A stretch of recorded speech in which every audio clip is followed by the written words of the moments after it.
Hello friends, स्वागत है आप सबका आपका अपना यूट्यूब चैनल अब पढ़ेगा इंडिया में।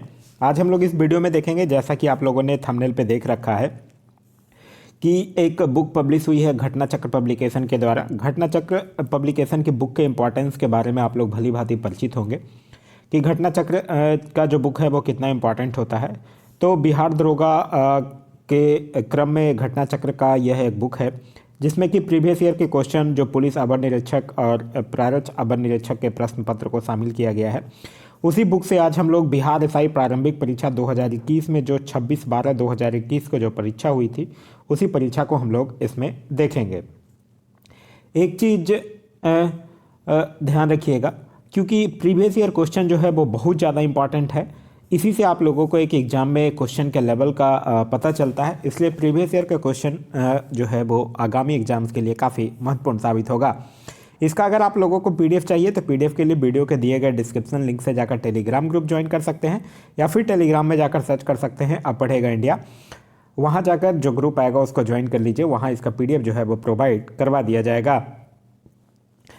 एक चीज़ और ध्यान रखिएगा, इस वीडियो को जितना ज़्यादा से ज़्यादा आप लोग शेयर कीजिए ताकि आप लोगों के जितने भी फ्रेंड्स ये सब हैं उन लोगों को भी इसका फ़ायदा मिल सके। तो चलिए बढ़ते अपने क्वेश्चन की तरफ। आज का जो हमारा पहला क्वेश्चन है वो यह कह रहा है कि निम्नलिखित में से किसको साहित्य में 2021 का नोबेल पुरस्कार दिया गया था। साहित्य में 2021 का नोबेल पुरस्कार जो है वो अब्दुल रज्जाक गुरनाह को दिया गया था। तो इस क्वेश्चन का जो सही आंसर होगा वो होगा option number A, Abdul Razak Gurnah को। एक चीज़ ध्यान रखिएगा, इससे आपको पैटर्न पता चलता है क्या कि एक क्वेश्चन नोबेल प्राइज़ से पूछा जा सकता है आपसे, तो नोबेल प्राइज़ आप लोगों को ध्यान रखना होगा। अभी अगर हम लोग 2022 की बात करते हैं तो 2022 का जो नोबेल पुरस्कार है साहित्य के क्षेत्र में वो एक 82 वर्षीय फ्रांसीसी लेखिका एनी अर्नो को प्रदान किया गया है। नेक्स्ट है कि प्रथम अफीम युद्ध का समापन करने वाली संधि कौन सी थी। सही आंसर है ऑप्शन नंबर ए, नानकिंग। जो 1842 में नानकिंग या नानजिंग की संधि थी उसी के द्वारा प्रथम युद्ध का जो अफीम युद्ध था उसका अंत हुआ था। तो इस क्वेश्चन का सही आंसर होगा वो होगा ऑप्शन नंबर ए। नेक्स्ट क्वेश्चन है कि अरुणोदय योजना किस राज्य के द्वारा प्रारंभ किया गया था। तो यह योजना जो है वो असम सरकार की योजना है। तो इस क्वेश्चन का सही आंसर होगा वो होगा ऑप्शन नंबर बी, असम सरकार की योजना है। असम सरकार की अभी फिलहाल में कुछ योजना याद रखिएगा, जैसे विद्यारथ स्कूल ऑन व्हील्स परियोजना, स्वनिर्भर नारी योजना, रीहैब प्रोजेक्ट, प्रोजेक्ट सद्भावना, यह सब जो है वो असम सरकार की योजनाएं हैं। नेक्स्ट है कि एशियाई खेलों में बैडमिंटन को पहली बार किस वर्ष शामिल किया गया था। सही आंसर है ऑप्शन नंबर बी, 1962 में शामिल किया गया था। अच्छा, लेकिन अगर आपसे क्वेश्चन पूछ ले कि विश्व बैडमिंटन चैंपियनशिप की शुरुआत कब हुई थी, तो ध्यान रखिएगा विश्व बैडमिंटन चैंपियनशिप की शुरुआत जो है वो 1977 में हुआ था।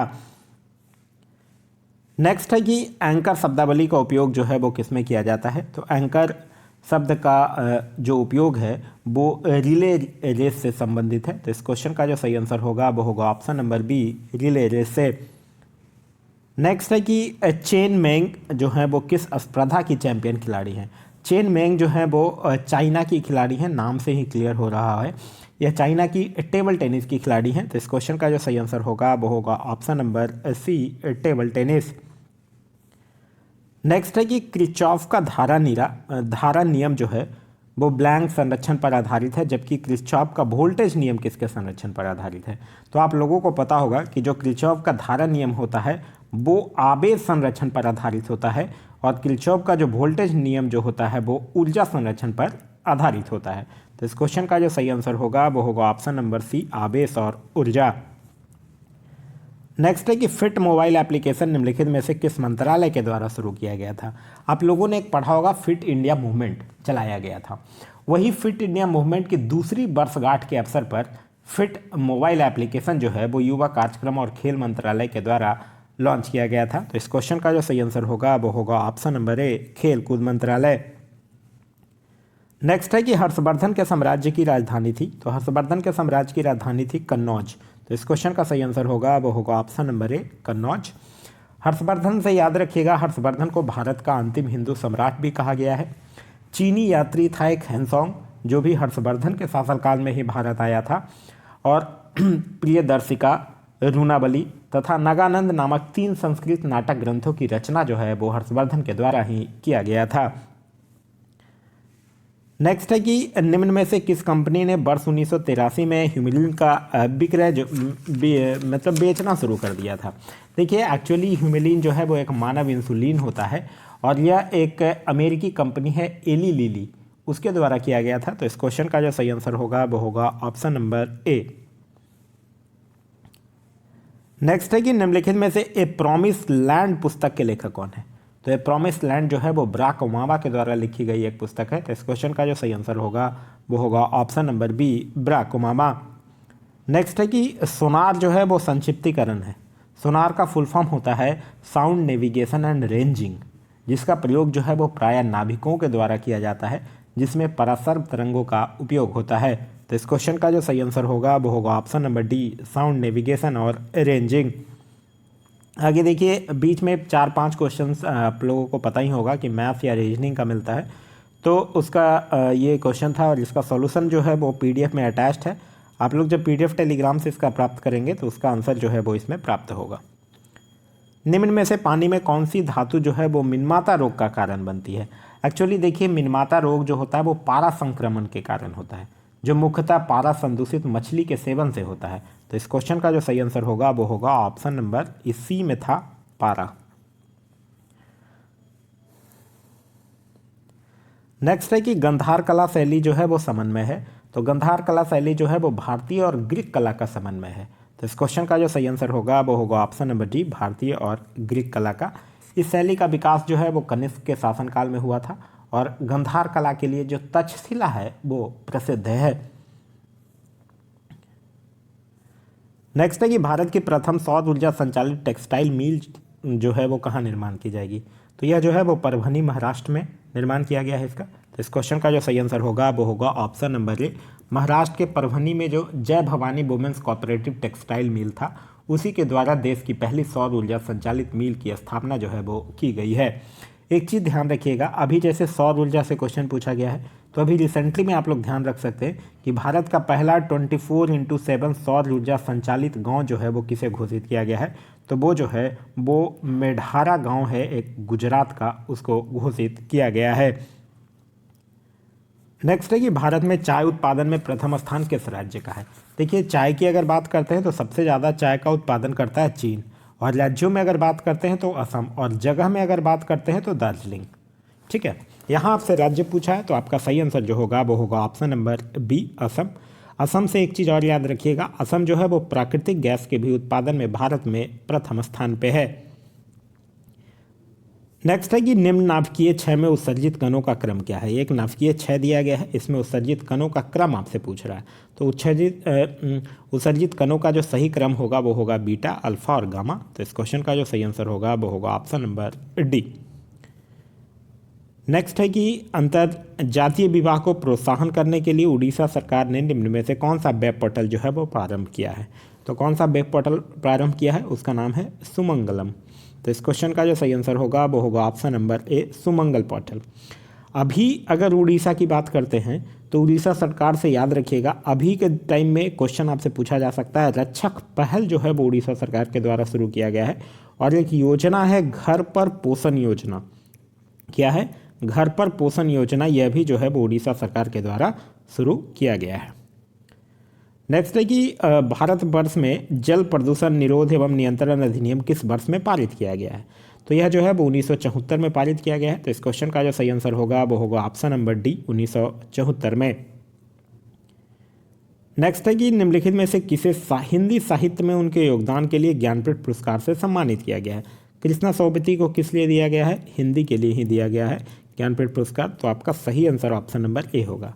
सत्यव्रत शास्त्री की अगर बात करते हैं तो इनको संस्कृत के लिए दिया गया है ज्ञानपीठ पुरस्कार।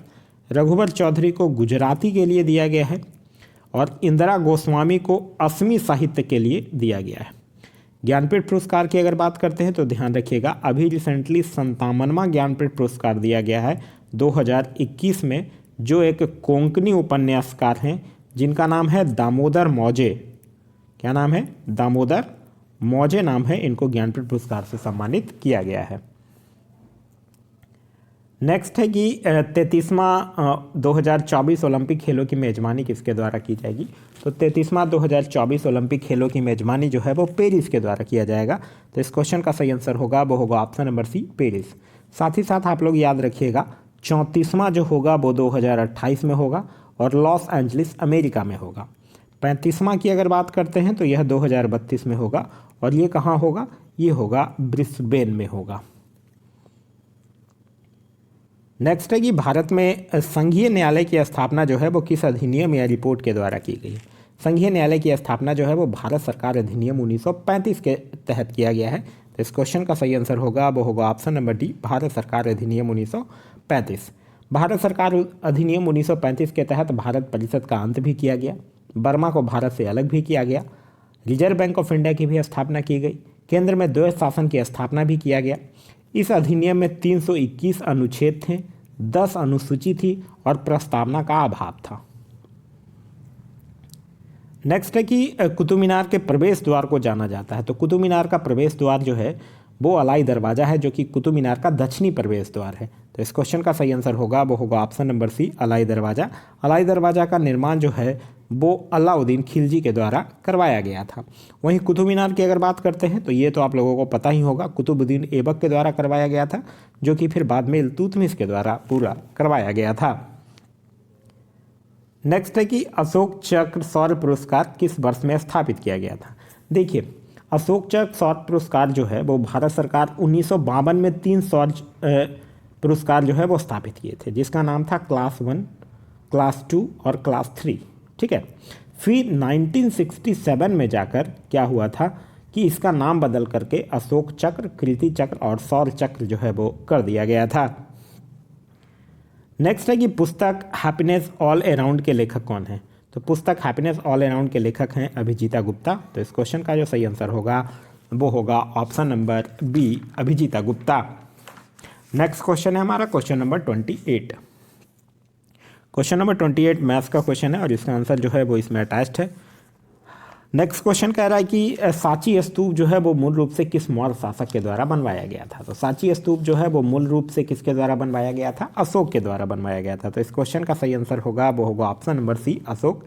ध्यान रखिएगा, अशोक जो था वो आजीविकों को रहने हेतु बराबर की पहाड़ियों में 4 गुफाओं का भी निर्माण करवाया था। नेक्स्ट है कि राष्ट्रपति की अध्यादेश पारित करने की शक्ति जो है वो वर्णित है। देखिए, राष्ट्रपति से संबंधित जितने भी अनुच्छेद हैं मैं उनको एक बार बोलता हूं, आप लोग ध्यान कीजिएगा। अनुच्छेद 52 में राष्ट्रपति का क्या है, पद है। ठीक है। अनुच्छेद 53 में अगर बात करते हैं तो इसमें राष्ट्रपति की शक्ति और कार्य का विवरण किया गया है। अनुच्छेद 54 में अगर करते हैं तो इसमें राष्ट्रपति के निर्वाचन की बात कही गई है। अनुच्छेद 61 की अगर बात करते हैं तो इसमें महाभियोग की बात जो है वो किया गया है। क्लियर है।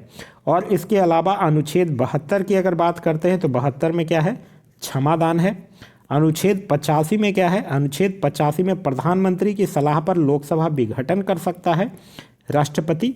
और अनुच्छेद 123 में अध्यादेश है और अनुच्छेद 143 में सुप्रीम कोर्ट से सलाह ले सकता है, लेकिन उससे मानने के लिए बाध्य नहीं है। तो इतने सारे अनुच्छेद जो हैं वो राष्ट्रपति से संबंधित है, ये सारे को आप लोगों को ध्यान रखना होगा।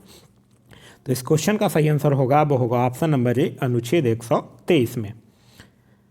नेक्स्ट क्वेश्चन है कि यूटोपिया का लेखक कौन था। यूटोपिया एक बुक से डिराइव्ड एक मतलब शब्द है और इसका लेखक कौन थे, थॉमस मोर, जो कि 1516 में ये किताब लिखे थे। तो इस क्वेश्चन का जो सही आंसर होगा वो होगा ऑप्शन नंबर ए। नेक्स्ट है कि भारतीय वन अनुसंधान संस्थान जो है वो स्थित है। तो भारतीय वन अनुसंधान संस्थान जो है वो कहाँ स्थित है, देहरादून में स्थित है। तो इस क्वेश्चन का सही आंसर होगा वो होगा ऑप्शन नंबर डी, देहरादून में। याद रखिएगा, भारतीय पेट्रोलियम संस्थान, भारतीय सर्वेक्षण विभाग, दृष्टि विकलांग हेतु राष्ट्रीय संस्थान, यह सब भी जो है वो देहरादून में ही स्थित है। नेक्स्ट है कि भारत का सबसे उत्तरी बिंदु कौन है। देखिए, भारत के सबसे उत्तरी बिंदु की अगर बात करते हैं तो वो कौन है, इंदिरा कॉल। और अगर दक्षिणी बिंदु की बात करते हैं तो वो है इंदिरा पॉइंट। तो इस क्वेश्चन का जो सही आंसर होगा वो होगा option number B, Indira Col. और अगर पश्चिमी बिंदु की बात करते हैं तो वो है सरक्रेक, गुजरात। और अगर पूर्वी बिंदु की बात करते हैं तो वो है कीवतु, अरुणाचल प्रदेश। क्लियर है। नेक्स्ट है कि निजी क्षेत्र में लघु और मध्यम उद्यमों को विकसित करने के उद्देश्य से औद्योगिक ऋण और निवेश निगम द्वारा प्रायोजित किया गया था। तो देखिए, औद्योगिक ऋण और निवेश निगम जो था उसकी स्थापना 1955 में विश्व बैंक की पहल पर प्रायोजित किया गया था। तो इस क्वेश्चन का जो सही आंसर होगा वो होगा ऑप्शन नंबर सी, विश्व बैंक से मिशन। नेक्स्ट है कि इडली को किस प्रक्रिया के द्वारा बनाया जाता है। जो इडली हम लोग जनरली खाते हैं उसको भाप विधि से यानी स्टीमिंग विधि से पकाया जाता है, जिसमें कच्चे पदार्थ के रूप में चावल और उड़द का दाल का प्रयोग किया जाता है, जिसको कि किण्वन प्रक्रिया के द्वारा तैयार किया जाता है। तो इस क्वेश्चन का जो सही आंसर होगा वो होगा ऑप्शन नंबर सी, स्टीमिंग के द्वारा। नेक्स्ट है कि भारत का सक्रिय ज्वालामुखी द्वीप कौन है। तो भारत का सक्रिय ज्वालामुखी द्वीप है बैरन द्वीप। तो इस क्वेश्चन का सही आंसर है ऑप्शन नंबर सी, बैरन द्वीप। नेक्स्ट है कि प्रतिदीप्त नलिका तथा नियॉन चिन्ह बल्ब में क्या होता है। तो ये एक्चुअली प्लाज्मा होता है, जो कि पदार्थ की चौथी अवस्था होती है। तो इस क्वेश्चन का जो सही आंसर होगा वो होगा option number D, plasma. Next है कि निम्नलिखित में से कौन सी समिति जो है वो मौलिक कर्तव्यों से संबंधित है। मौलिक कर्तव्यों से समिति कौन सी संबंधित थी? सरदार सोन सिंह समिति। तो इस क्वेश्चन का जो सही आंसर होगा वो होगा ऑप्शन नंबर डी, सरदार सोन सिंह समिति। इन्हीं के सिफारिश पर 42वां संविधान संशोधन के द्वारा मौलिक कर्तव्यों को संविधान में जोड़ा गया था। 42वां संविधान संशोधन के द्वारा 10 मौलिक कर्तव्य जो हैं वो जोड़े गए थे। फिर 86वां संविधान संशोधन के द्वारा 11वां मौलिक कर्तव्य जो है वो जोड़ा गया है। मौलिक कर्तव्य को ध्यान रखिएगा, इसको भाग 4 के क में अनुच्छेद 51 क के तहत रखा गया है। नेक्स्ट है कि जहांगीर के शासनकाल में निम्नलिखित में से किस चित्रकार को नादिर उल अस्त्र के खिताब से नवाजा गया है। तो यह उस्ताद मंसूर को नवाजा गया था। तो इस क्वेश्चन का सही आंसर होगा वो होगा ऑप्शन नंबर डी, उस्ताद मंसूर को। एक क्वेश्चन पूछा जाता है कि जहांगीर ने संस्कृत के कवि जगन्नाथ को किस चीज़ की उपाधि दी थी। तो जहांगीर जो था वो संस्कृत के कवि जगन्नाथ को पंडित राज की उपाधि भी दिया था। नेक्स्ट है कि दूध में उपस्थित संकरा कौन है। तो दूध में उपस्थित है लैक्टोज, और इसी लैक्टोज की उपस्थिति के कारण दूध में क्या होता है? मिठास होता है। नेक्स्ट है कि फजल अली आयोग जो है वो संबंधित है। तो फजल अली आयोग जो है वो राज्यों के पुनर्गठन से संबंधित है। तो इस क्वेश्चन का सही आंसर होगा वो होगा ऑप्शन नंबर डी, राज्यों के पुनर्गठन से। नेक्स्ट है कि ओडोमीटर एक उपकरण है जिसके द्वारा मापन किया जाता है। तो ओडोमीटर के द्वारा ये जनरली गाड़ियों में लगा हुआ होता है एक डिवाइस, जिससे कुल दूरी जो तय की गई है वो मापा जाता है। तो इस क्वेश्चन का सही आंसर होगा वो होगा ऑप्शन नंबर डी, दूरी का। नेक्स्ट क्वेश्चन कह रहा है कि अपूर्वी चंदेला किस खेल से संबंधित है। तो अपूर्वी चंदेला जो है वो निशानेबाजी से संबंधित है। तो इस क्वेश्चन का सही आंसर होगा वो होगा ऑप्शन नंबर सी, निशानेबाजी से संबंधित है। नेक्स्ट क्वेश्चन कह रहा है कि जब 1942 में अखिल भारतीय राष्ट्रीय कांग्रेस ने भारत छोड़ो आंदोलन छेड़ा तब भारत का वायसराय कौन था। मतलब सिंपल सा मतलब है कि 1942 में भारत का वायसराय कौन था। लॉर्ड लिटन की अगर बात करते हैं तो इसका टेन्योर था 1876 से लेकर 1880 तक। यह तो नहीं था। लॉर्ड रिपन का था 1880 से लेकर 1884 तक। लॉर्ड कर्जन जो था वो 1899 से लेकर था 1905 तक। लॉर्ड लिंथिंगो जो था वो था 1936 से लेकर 1943 तक। तो इस क्वेश्चन का जो सही आंसर होगा वो होगा ऑप्शन नंबर ए। नेक्स्ट क्वेश्चन कह रहा है कि ऐसी समावेश पारस्परिक क्रिया जिसमें एक जाति को लाभ होता है और दूसरी को न लाभ होता है न हानि, उसको क्या कहते हैं। तो उसको सहभोजिता कहते हैं। तो इस क्वेश्चन का जो सही आंसर होगा वो होगा ऑप्शन नंबर डी, सहभोजिता कहते हैं।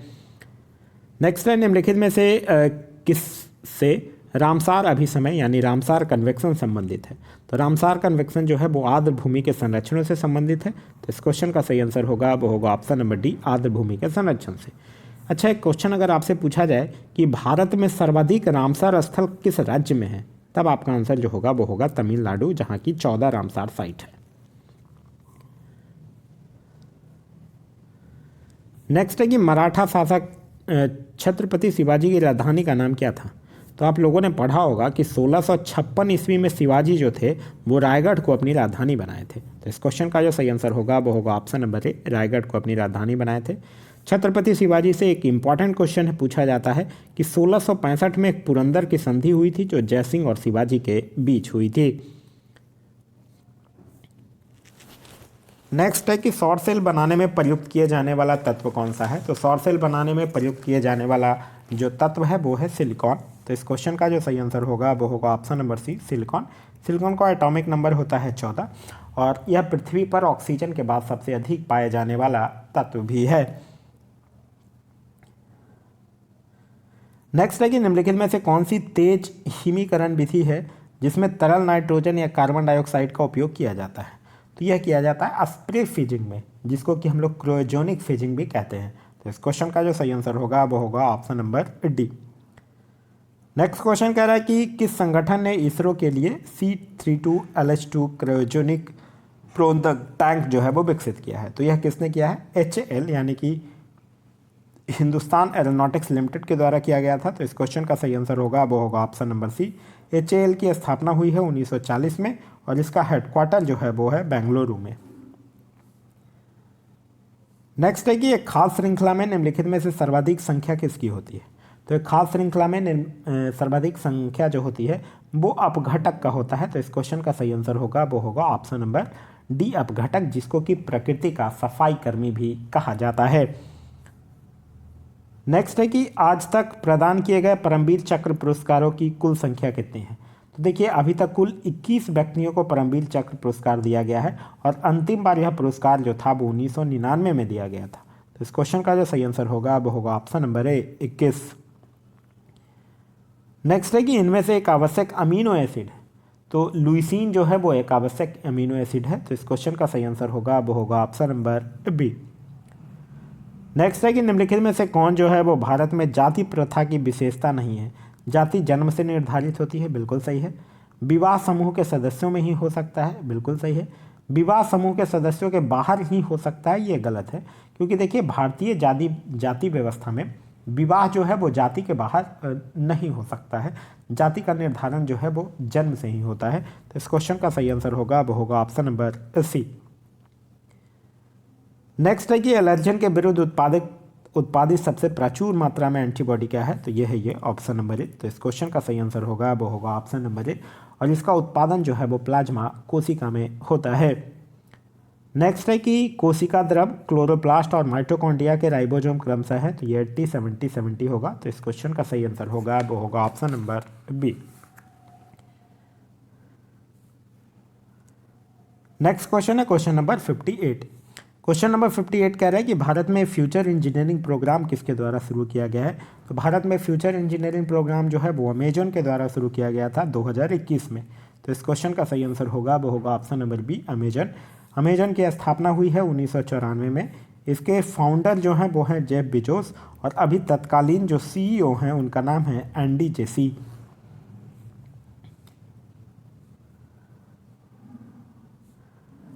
आगे है कि 42वां संविधान संशोधन अधिनियम के द्वारा कुछ विषयों को राज्य सूची से समवर्ती सूची में स्थानांतरित कर दिया गया था। निम्न में से उनमें से कौन एक नहीं है। शिक्षा को किया गया था, वन को भी किया गया था, वन किया गया था, वन्यजीव संरक्षण किया गया था, शिक्षा किया गया था, पक्षी का संरक्षण भी किया गया था, वन किया गया था, स्थानीय सरकार नहीं किया गया था। स्थानीय सरकार जो है वो पहले से ही राज्य सूची में शामिल है। तो इस क्वेश्चन का जो सही आंसर होगा वो होगा ऑप्शन नंबर डी। नेक्स्ट है कि दाई दीदी क्लिनिक योजना जो है वो किस राज्य में शुरू की गई है। तो यह जो है वो छत्तीसगढ़ की योजना है। तो इस क्वेश्चन का सही आंसर होगा वो होगा ऑप्शन नंबर बी, छत्तीसगढ़। याद रखिएगा छत्तीसगढ़ की अन्य भी कुछ योजनाएं हैं जैसे कि मुख्यमंत्री मितान योजना, उसके बाद कौशल्या मातृत्व योजना, महतारी न्याय रथ योजना, ये सब जो है वो छत्तीसगढ़ सरकार की ही योजना है। ये मैथ का क्वेश्चन है और इसके आगे फिर नेक्स्ट क्वेश्चन है क्वेश्चन नंबर 62।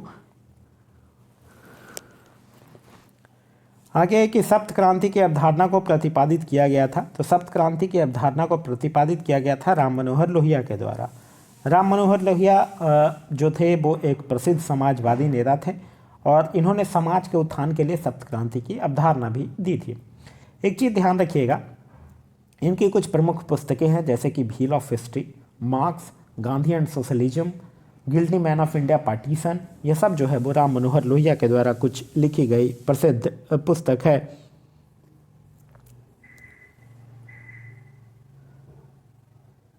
नेक्स्ट क्वेश्चन है कि ग्रीष्म ऋतु में होने वाली वर्षा को मैंगो साबर के नाम से जाना जाता है। तो यह जाना जाता है कहाँ? केरल में और कहाँ? कर्नाटक में। ऑप्शन में था केरल, तो इसलिए केरल जो होगा वो सही आंसर होगा ऑप्शन नंबर बी।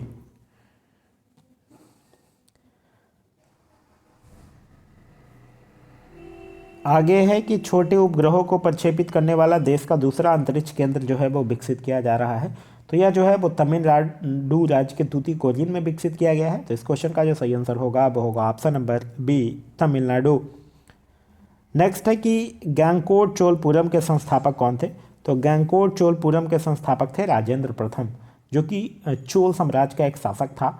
और चोल साम्राज्य का सर्वाधिक विस्तार भी जो है वो राजेंद्र प्रथम के शासनकाल में ही हुआ था। तो इस क्वेश्चन का जो सही आंसर होगा वो होगा ऑप्शन नंबर डी, राजेंद्र प्रथम।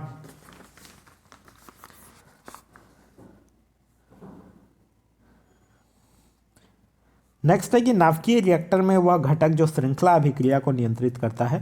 तो यह था नियंत्रक छड़, जिसके लिए सामान्यतः कैंडियम या बोरोन की छड़ का उपयोग किया जाता है। तो इस क्वेश्चन का जो सही आंसर होगा वो होगा ऑप्शन नंबर सी। आगे है कि वेबर के अनुसार निम्न में से कौन सा पारंपरिक अधिकार का स्रोत है? तो वेबर के अनुसार निम्नलिखित में से जो पारंपरिक अधिकार का स्रोत है वो है प्रथा। तो इस क्वेश्चन का जो सही आंसर होगा वो होगा ऑप्शन नंबर ए, प्रथा। आगे है कि भारत के संसदीय प्रणाली में शून्यकाल का आशय क्या है? तो शून्यकाल एक्चुअली वह ठीक समय जब प्रश्नकाल समाप्त होता है तो शून्यकाल होता है। तो इस क्वेश्चन का जो सही आंसर होगा वो होगा ऑप्शन नंबर ए। आगे है कि PURA का विस्तृत रूप क्या है? तो PURA का मतलब होता है provision of urban amenities in rural areas. तो इस क्वेश्चन का जो सही आंसर होगा वो होगा option number B, provision of urban amenities in rural areas. Next है कि IMPEX इम्पैक्स एक सूचकांक निम्नलिखित में से किसके साथ जुड़ा हुआ है? तो देखिए ये इम्पैक्स का मतलब क्या होता है? इसका मतलब होता है interstate migrate policy index, sorry inter state migrate policy index होता है। तो ये किससे मतलब माइग्रेशन से संबंधित है, यानी कि प्रवासन से संबंधित है। तो इस क्वेश्चन का जो सही आंसर होगा वो होगा ऑप्शन नंबर बी। आगे है कि फिलिप स्प्रैट एक अंग्रेज को दोषी ठहराया गया था। तो देखिए जो मेरठ संयंत्र मामला हुआ था, आप लोग पढ़े होंगे, उसमें भारत में साम्यवादी आंदोलन को कुचलने के लिए दायर मुकदमे में जो फिलिप स्प्रैट था, इसके सहित और भी कुछ लोगों को दोषी ठहराया गया था। तो इस क्वेश्चन का जो सही आंसर होगा वो होगा ऑप्शन नंबर ए, मेरठ संयंत्र मामला। आगे है कि नामदफा नेशनल पार्क जो है वो किस राज्य में स्थित है? तो नामदफा नेशनल पार्क जो है वो अरुणाचल प्रदेश में स्थित है। आगे है कि हाल ही में किस राज्य में भारत के सर्वोच्च ऊंचाई में हर्बल पार्क का उद्घाटन किया गया है? तो यह किया गया है उत्तराखंड में। तो इस क्वेश्चन का जो सही आंसर होगा वो होगा ऑप्शन नंबर सी, उत्तराखंड में। नेक्स्ट है कि निम्नलिखित में से किस देश ने हाल ही में एक पनडुब्बी से सिरकॉन हाइपरसोनिक मिसाइल का परीक्षण किया है? तो यह किया था रसिया ने। तो इस क्वेश्चन का सही आंसर होगा वो होगा ऑप्शन नंबर बी, रूस। नेक्स्ट है कि निम्नलिखित में से समूह का उदाहरण कौन सा है? तो परिवार के सदस्य जो हैं वो एक समूह का उदाहरण है। तो इस क्वेश्चन का सही आंसर होगा वो होगा ऑप्शन नंबर डी, परिवार के सदस्य। आगे है निसार जो है वो इसरो और किसका एक संयुक्त प्रोजेक्ट है? तो निसार जो है वो इसरो और नासा की एक संयुक्त अर्थ और ऑब्जर्वेटरी परियोजना है। तो इस क्वेश्चन का जो सही आंसर होगा वो होगा ऑप्शन नंबर सी, नासा, यानी कि the national aeronautics and space administration. आगे भारत आकार में है। तो भारत आकार में विश्व में 7वां सबसे बड़ा देश है और जनसंख्या की दृष्टि से अगर देखा जाए तो विश्व का दूसरा सबसे बड़ा देश है। नेक्स्ट है कि 7वीं पंचवर्षीय योजना के अंतर्गत अपनाई गई विकास व्यू रचना थी। तो यह कृषिगत विकास उन्मुख वृद्धि थी। तो इस क्वेश्चन का सही आंसर होगा वो होगा ऑप्शन नंबर ए। याद रखिएगा 7वीं पंचवर्षीय योजना जो था वो 1985 से लेकर 1990 तक था। यह योजना जो था वो जॉन डब्ल्यू मिलर मॉडल पर आधारित था और भोजन, काम और उत्पादन का नारा भी जो है वो इसी योजना में दिया गया था। आगे है कि 15वां पूर्वी एशिया शिखर सम्मेलन की अध्यक्षता किस देश के प्रधानमंत्री ने किया था? तो यह वियतनाम के प्रधानमंत्री के द्वारा किया गया था। लेकिन अब आप लोग ध्यान रखिएगा 16वां सम्मेलन जो है वो 2021 में ब्रुनोई के सुल्तान की अध्यक्षता में हुआ था। नेक्स्ट है कि भारत के वाटरमैन के रूप में किसे जाना जाता है, तो भारत के वाटरमैन के रूप में राजेंद्र सिंह को जाना जाता है। तो इस क्वेश्चन का सही आंसर होगा वो होगा option number B, Rajendra Singh. Next है कि कर्क रेखा भारतीय राज्यों के निम्नलिखित में से किस समूह से होकर गुजरती है। तो कर्क रेखा देखिए होता क्या है, जो भूमध्य रेखा के उत्तर में जो 23.5 डिग्री अक्षांश है उसी को कर्क रेखा कहा जाता है, जो कि 8 राज्यों से होकर गुजरती है। वो 8 राज्य हैं गुजरात, राजस्थान, मध्य प्रदेश, छत्तीसगढ़, झारखंड, पश्चिम बंगाल, त्रिपुरा और मिजोरम। तो इस क्वेश्चन का जो सही आंसर होगा वो होगा option number B, Gujarat, Jharkhand और त्रिपुरा। नेक्स्ट है कि दुर्खिम के अनुसार आधुनिक समाजों की विशेषता है। तो दुर्खिम के अनुसार आधुनिक समाजों की विशेषता है जैविक एकजुटता। तो इस क्वेश्चन का जो सही आंसर होगा वो होगा ऑप्शन नंबर सी, जैविक एकजुटता। आगे है उत्पादन क्षमता के अंदर बिंदु। तो उत्पादन क्षमता के अंदर बिंदु व्यवहार्थ है लेकिन कुशल नहीं है। तो इस क्वेश्चन का सही आंसर है ऑप्शन नंबर सी। नेक्स्ट है कि कौन सा मंत्रालय जो है वो खेल पुरस्कार से जुड़ा हुआ है। तो यह है युवा कार्यक्रम और खेल मंत्रालय। तो इस क्वेश्चन का सही आंसर होगा वो होगा ऑप्शन नंबर बी। नेक्स्ट है कि वर्ग संघर्ष की अवधारणा किसने दिया है। तो वर्ग संघर्ष की अवधारणा जो है वो कार्ल मार्क्स के द्वारा दिया गया है। तो इस क्वेश्चन का सही आंसर होगा वो होगा ऑप्शन नंबर ए।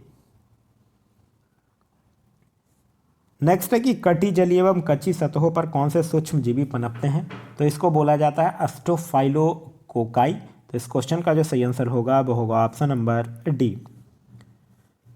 नेक्स्ट है कि भारत में केंद्रीय सतर्कता आयोग का मुख्य कार्य क्या है। तो देश के जांच अभिकरणों पर निगरानी रखना ही इसका मुख्य कार्य है। तो इस क्वेश्चन का सही आंसर होगा ऑप्शन नंबर ए। याद रखिएगा केंद्रीय सतर्कता आयुक्त के नाम भी आपसे पूछे जा सकते हैं और फिलहाल उनका नाम है सुरेश एन पटेल, जो हैं वो अभी फिलहाल में केंद्रीय सतर्कता आयुक्त हैं। आगे है कि अर्थशास्त्र को किसके अध्ययन के रूप में सर्वोत्तम रूप से प्रभावित किया जाता है। तो समाज अपने सीमित साधनों का प्रबंधन किस प्रकार से करे। तो इस क्वेश्चन का सही आंसर होगा वो होगा option number C. Next question कह रहा है कि जब आयोडीन घोल की कुछ बूंदों को चावल के पानी में मिलाया जाता है तो घोल नीला काला हो जाता है। यह इंगित करता है कि चावल के पानी में शामिल क्या है, स्टार्च है। तो इसका जो सही आंसर होगा वो होगा ऑप्शन नंबर सी, स्टार्च यानी कि मांड। नेक्स्ट है कि तेल की पतली फिल्म से परावर्तित श्वेत प्रकाश में रंग दिखाई देने का कारण क्या है। तो वो है व्यतिकरण। तो इस क्वेश्चन का जो सही आंसर होगा वो होगा ऑप्शन नंबर बी। नेक्स्ट है कि कौन सा क्षेत्र जो है वो स्वयं पटल से संबंधित है। ये एक्चुअली SWAYAM, इसका फुल फॉर्म जैसे ही आप लोगों को पता होगा समझ में आ जाएगा। इसका फुल फॉर्म है study based of active learning for young aspiring minds. ठीक है, और यह जो है वो भारत सरकार के द्वारा शिक्षा नीति के उद्देश्यों को पूरा करने के लिए बनाया गया था। तो इस क्वेश्चन का सही आंसर होगा वो होगा ऑप्शन नंबर ए, शिक्षा।